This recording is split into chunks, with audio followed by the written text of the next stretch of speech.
Yeah, Oh, thank you so much. Thanks for having us. Yeah, totally. Of course. Yeah, we were supposed to have Eric and Chris, but I think they're in a haunted elevator. Is that how that works? Yeah, dealing with the devil right now. Yeah, that's Oh, right. yeah. The M. Night Shyamalan's Devil with the one going down, I think is how that worked. Yeah, so normally with the questions, I kind of go in chronological order, starting with like how you began. But I do, since I mentioned it here at the beginning with the Scream 6 thing, I just want to quickly ask. So obviously, posters for the podcast were featured in Scream 6. For fans like me, it was a really cool Easter egg. Just kind of, when did you guys find out that poster was in there? Did they contact you at all before the movie was released, or was it sort of you found out when the movie was released and people kind of let you know?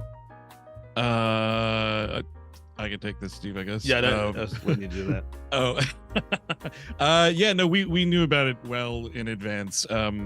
Jamie Vanderbilt and Guy Bissek, the guys who wrote Scream 6, are fans of the show.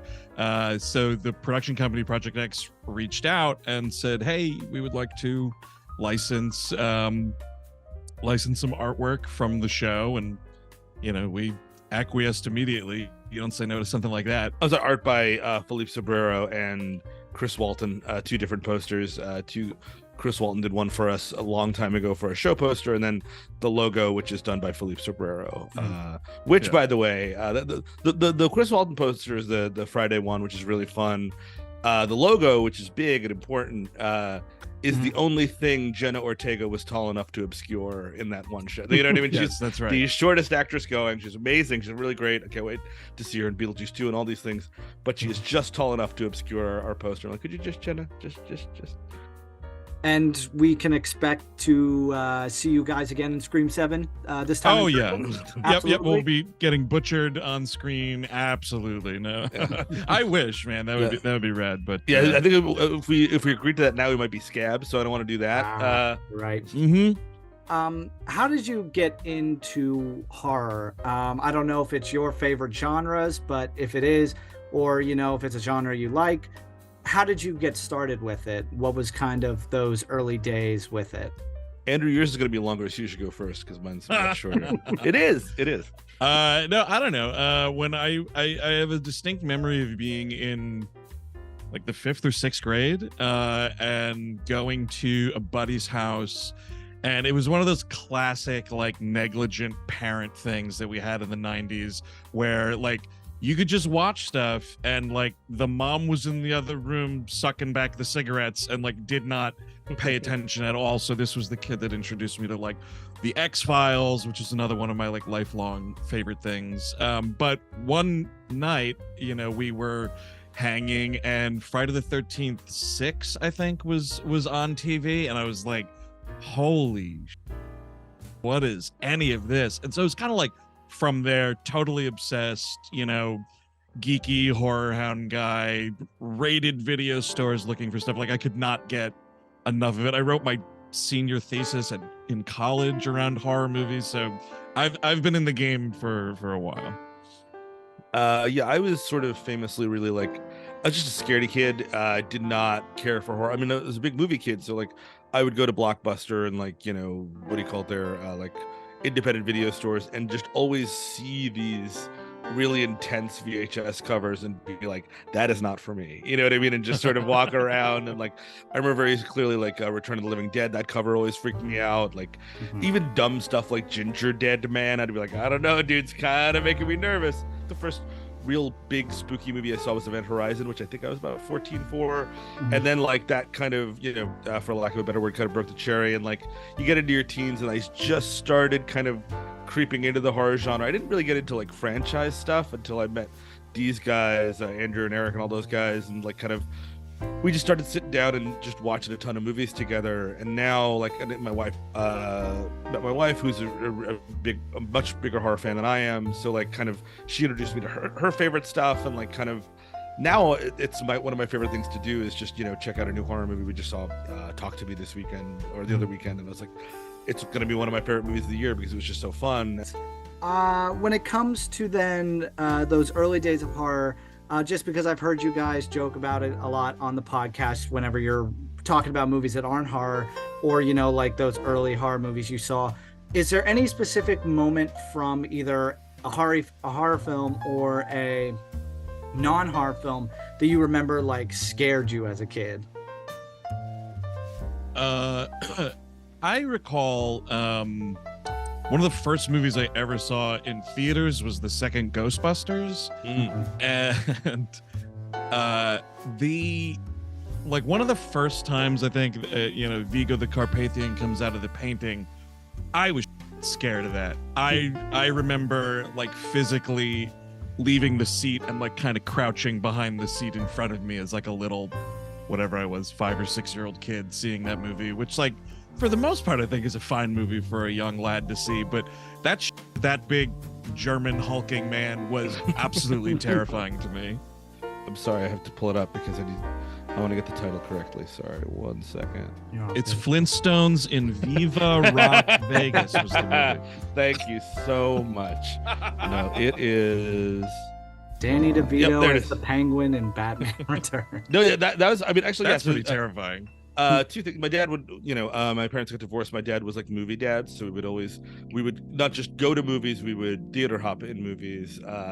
With your father, dude? Oh yeah, dude. My dad was really encourage of that, of stealing movies. That's awesome. So one, to your point, 89's Batman. I was a comic book kid, so I was like, oh, this is cool. This is going to be terrifying. And the Joker was the scariest thing that I've ever seen. And like, I remember watching that movie like this as a 6-year-old kid. Just kind of quickly, how did the podcast get started? When did you guys decide that, hey, let's get a couple mics, let's sit down and let's just riff on some terrible movies? Well, we'd kind of been doing it sort of off mic for years. I met Steve in 2002, and I've known Chris since high school, and Eric I guess also met in 2002. But I think it sort of started to really solidify when the three of them were living together up the street from me in Queens, and I would bop up and we would indulge in various beverages and substances and whatnot, and just kind of watch stuff and make fun of it just sort of openly in the room. What if we recorded us doing what we're doing right now? And that was, I guess, sort of like the intro of it or whatever, and then it went from there. But that was sort of like the earliest part of it. But when it comes to doing the podcast, are horror films kind of your favorite type of bad movies to cover, or is there other types or genres of bad movies that you would prefer? But what do you enjoy most about covering bad horror movies? I do think we need to it's weird to say like we need to hold back on horror, because I do think of all the genres we could do 52 weeks of horror if we wanted to. You know what I mean? We really without like, 52 weeks of comedy we'd probably kill ourselves. 52 weeks of drama might be a stretch. 52 weeks of action I think we could probably do as well, but like 52 weeks of horror would be so easy to do. We've been so reticent to do horror movies. We don't do it any other time. So now we're actually starting to do it more during the year, because again, it's one of those things where like we like it, doing it so much we almost feel like we're not allowed to. Does that seem right, Andrew? Is that correct? Yeah, totally. I mean, also because like the Spooktacular, which is what we do in October, is so popular that I think part of it was like, oh Jesus, we're going to take away from the Spooktacular. And then I think at some point we sort of just reevaluated that, and it's like, well, this is our show, we can do whatever we want, who gives a shit. So yeah, I think because it is, like Steve was saying, it's really easy, I think, to fall into like we could just be doing horror all the time, and not just like bad horror. I mean, I think that is another interesting thing about doing this show for going on 13 years now, is like just about 13 years, is we kind of just use it now as a platform to talk about whatever movies we want to. So like good movies, bad movies, whatever, it's all kind of like blurred lines at this point. When these people meet their untimely demise, you can kind of talk about the morality, lack of a better word. It was like, oh man, it sucks that this poor lady got it, or man, was I so thrilled that she got stabbed in the heart by Jason Voorhees. the Halloween Spooktacular.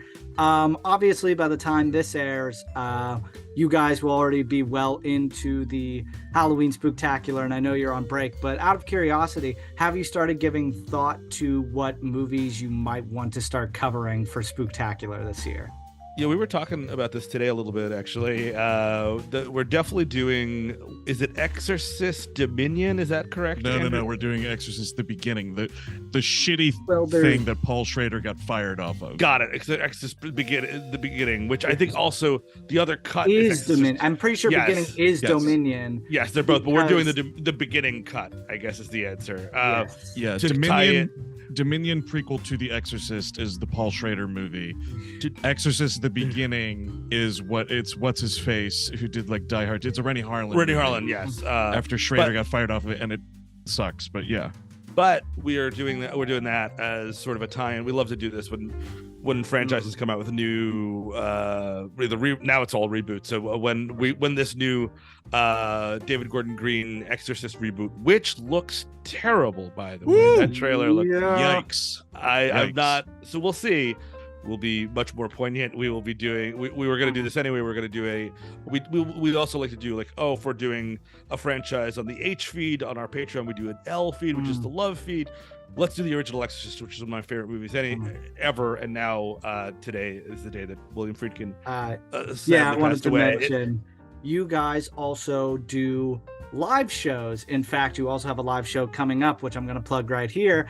December 7th at the White Eagle Hall in Jersey. They're covering the Santa Claus starring Tim Allen, which everyone should buy tickets for. I don't know if they'll still be available by the time this airs, but if they are, go buy tickets. What is it like doing a live version of the show compared to a recorded episode that goes up on the main feed? Like, do you guys have to plan for that differently, like what you're going to say?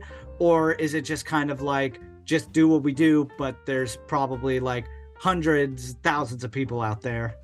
Sometimes we try to do the thing where it's like, oh, it was set here or shot here or something like that. But barring that, it's really like, would this be better in studio? And that's like a various number of reasons.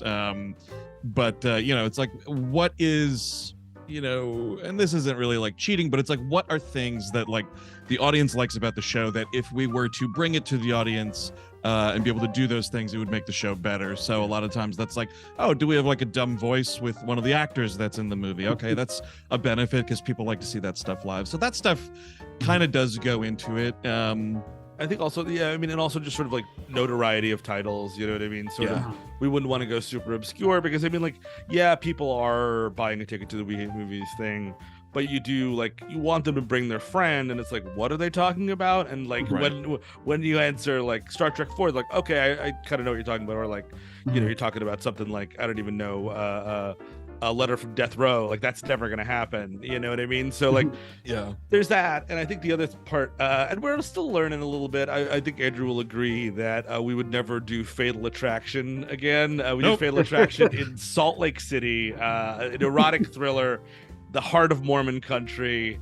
The audience was with us a little bit. Well, speaking of horror sequels, hope you gentlemen are ready for Saw X. Oh, you bet you we are. Even though it's apparently set between 2 and 3, but he's looking so old these days. And I mean, God bless him. It's Tobin Bell, like, you know what I mean? Like, that's just time, dude. It's been 20 years. It's kind of the genius thing though, right? Because it's like always getting older. What can we do? Because like Lionsgate will certainly not throw out money for aging or whatever, but like that's the genius of the grift, right? Is like, and setting it between 2 and 3, he's dying of cancer. So if he looks like a little more gaunt and old, it sort of doesn't matter. And I gotta give him that. It's like, you found a really like dumb but also kind of clever way to keep this going, because I think like they looked at Spiral and were just like, no, absolutely not. That can't be the direction. What can we do? Insert movies between the other movies. Excellent. Why not? Just make him a ghost. We've been advocating about this. We advocate for women to have control over their own bodies in this country, and we advocate for Jigsaw to just be a ghost. You know what I mean? Like, just cut the middleman out and just Totally. make him a ghost, and he's making ghost traps, and that now we have sequels forever, and it's totally fine. Well, speaking of Tobin Bell, I saw it on Twitter. I'm sorry, X. I saw it on X today. Please, yes. If you want to see a really funny picture of Tobin Bell, he, I guess, was in a made-for-TV R.L. Stine movie. I believe it was, I can't remember what it's called. I think it's The Haunting Hour. And he is just wearing the rattiest, like, mop wig. He's got, like, this long hair. He looks like Raiden. Okay, I can get into this. I'm going to look into this right after we're